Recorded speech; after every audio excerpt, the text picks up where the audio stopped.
Bonjour YouTubers, j'espère que vous allez bien. Ici un petit extrait d'une vidéo que j'ai tournée récemment pour le Horseman's Club.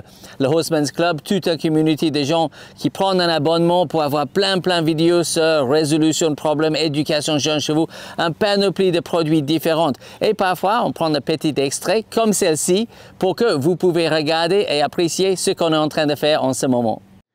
Il y a un petit travail qu'on va faire. Parce que, est-ce que vous arrivez à savoir et à voir ce qui peut être un peu compliqué chez ce cheval-là au galop? Essaye juste de galoper, Erin. Mets-le-moi un petit peu au galop. Ouais. Tu galopes à gauche ou à droite, peu importe, je m'en fiche. Mais par exemple, moi, ce qui va un peu me gêner dans le galop, c'est qu'à chaque fois qu'on va serrer les jambes, il fouaille de la queue, il baisse les oreilles et il est un peu fâché. Donc, je sais que je vais devoir travailler la réponse aux jambes et je vais essayer de redésensibiliser aussi à la jambe et qu'il soit moins fâché et moins agacé par la jambe. On repasse au pas, Erin? Donc là, toutes les trois, pareil, on va refaire un petit travail très simple. On a fait désensibiliser au stick. Ben maintenant, on va essayer de désensibiliser aux jambes. On va dire, il est con. Il veut qu'il réponde à la jambe et maintenant, il faut désensibiliser aux jambes. Oui, parce qu'on ne va pas désensibiliser aux deux pressions qui vont se serrer en même temps, mais on va désensibiliser à dire est-ce que je peux toucher le cheval avec les jambes sans qu'il ait peur des jambes, sans qu'il pense que quand vous bougez les jambes, il doit accélérer, parce que ça ne veut pas dire accélérer, ça veut dire accélérer. C'est pas pareil. Sauf que parfois, quand vous bougez les jambes, ils sont un peu agacés, ils fouaillent de la queue, il est vite vexé parce qu'en fait, on a trop utilisé les jambes ou ainsi de suite. On relâche les rênes fort et juste balancer un peu tes jambes à gauche et à droite. Le caresser, en fait, il faut que tu frottes un peu tes jambes sur lui. Frotte tes jambes.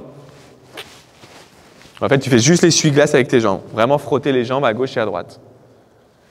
Donc, en fait, il faut vraiment que vous puissiez vous dire, quand je fais ce genre de choses, le cheval n'accélère pas. J'ai plein de chevaux qui fouaillent de la queue à chaque fois quand vous utilisez les jambes parce qu'en fait, ils sont vexés un peu par la jambe. Parce que parfois, la jambe, elle est là, parfois, la jambe, elle n'est pas là, parfois, il doit accélérer, parfois, il ne doit pas accélérer. Et à la fin, il dit « Oh, juste ta gueule ». Et il aimerait bien dire juste « Oh, tais-toi avec tes jambes ». Donc, essayez d'expliquer parfois ça, je peux bouger les jambes, ça ne veut rien dire. Et il faut que tu acceptes le contact des jambes. Attention, hein, il y a une différence entre contact et pression. Le contact des jambes, ou je bouge les jambes, ça ne veut rien dire. Pression des jambes, ça veut dire accélérer. Et il faut bien que ça soit séparable chez le cheval. Il faut vraiment que je vois ce petit truc. Bonjour. Ce petit truc où on fait ça. Voilà. Hop, appuie. Attends, 30 secondes. Lève la jambe. Hop, ça.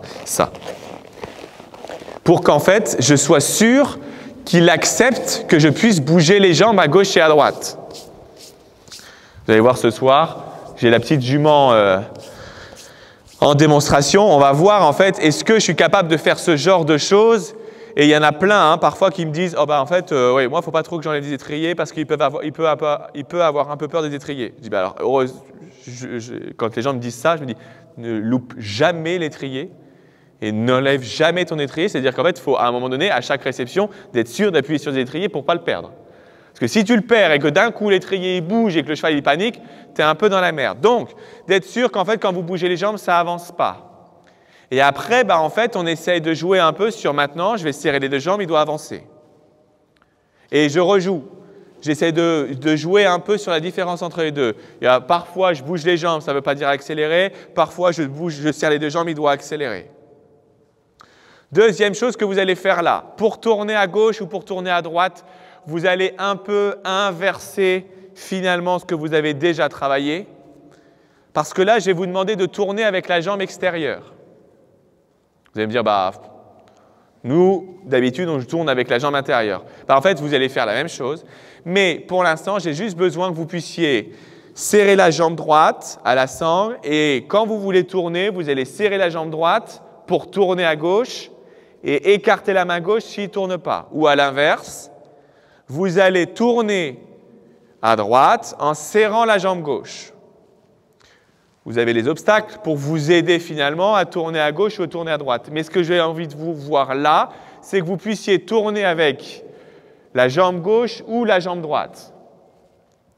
Pourquoi? Parce que vous allez voir qu'un cheval qui qui dérobe les obstacles, le tracé que vous n'allez pas avoir, c'est encore une fois un manque de base. Si j'arrive à avoir un cheval dans un couloir de jambes, quand je le fais, il tombe à gauche, je mets la jambe gauche, il se remet sur le tracé, ben, je n'ai pas peur finalement de me dire quand je vais aller sur un obstacle, quand il va un peu partir à gauche ou à droite, finalement je m'en fous parce que j'ai le couloir des jambes.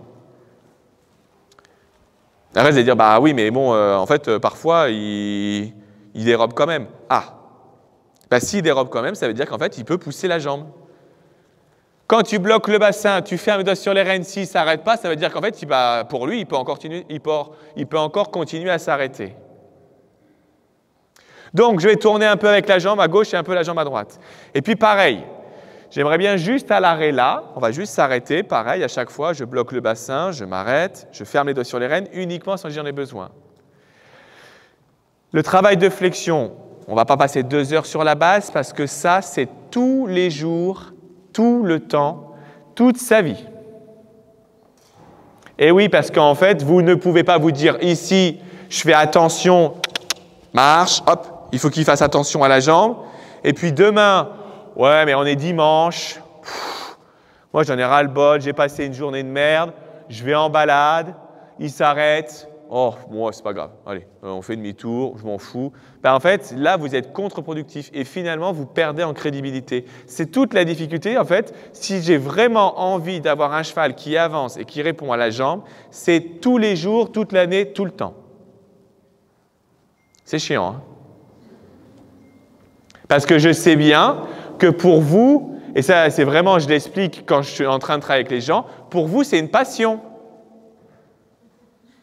Moi je viens monter à cheval pour essayer de sortir de ma routine, de mon boulot. Sauf que lui il s'en fout de votre routine. Et vous ne pouvez pas vous dire, oui mais aujourd'hui, allez, franchement ça me fait chier, j'ai juste envie de profiter de mon cheval, je ne fais rien. Ça ne marche pas. Et la difficulté, c'est pire, parce que le fait que vous puissiez vous dire parfois il doit avancer, parfois il ne doit pas avancer, si vous êtes capable de dire parfois il avance pas, vous ne pouvez pas lui reprocher le jour où il est en concours, où vous avez envie finalement de faire votre parcours et que lui vous dit bah non, moi c'est un jour où j'avance pas. Tu vas dire ah ouais, ok.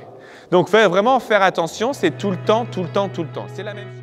Vous pouvez essayer. Faites attention que vous n'êtes pas en train de dépasser le niveau de votre cheval, de faire les exercices trop avancés, mais toujours soyez inspiré, intéressé et passionné par ce que vous faites avec votre cheval.